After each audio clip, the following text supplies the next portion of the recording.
À peine 2 cm d'épaisseur, pas de quoi faire du ski, mais assez de neige pour ralentir le retour des vacanciers sur l'autoroute A20. C'est très sympa au niveau du paysage, mais là sur la route, c'est un peu galère. Donc voilà, on met nos chaussettes. Et l'exercice du montage des chaînes sur pneus, vous maîtrisez là maintenant? Alors c'est bien, c'est que je me suis entraîné un petit peu avant, donc, donc maintenant ça va. Donc faut toujours essayer avant, hein. C'est un conseil qu'on m'a donné, mais effectivement je confirme. De la neige, mais surtout pas mal de glace sur la chaussée, notamment autour des monts d'Ambazac et au nord-ouest de la Corrèze. Résultat, en milieu de matinée, malgré le passage des déneigeuses, plusieurs ralentissements ont perturbé la circulation sur l'A20 et le réseau national. Mais rien d'affolant pour les services d'entretien des routes.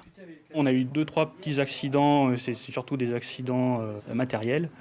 On a eu des véhicules en panne, on a eu des véhicules arrêtés comme d'habitude, mais on n'a rien eu de majeur.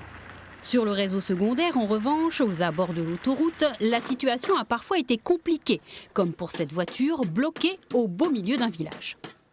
La 80 était bouchée, le GPS nous a indiqué de prendre la petite route, donc on l'a suivi et nous voilà ici.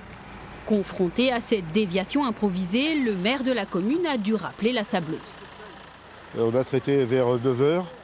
Bon, ça suffisait pour la circulation locale, ça ne suffit plus quand il y a une déviation comme ça. Je rappelle qu'elle est improvisée et bon, ça nous pose quelques soucis, mais ça va passer. On va débloquer cette voiture-là, voilà, c'est spectaculaire, elle est partie.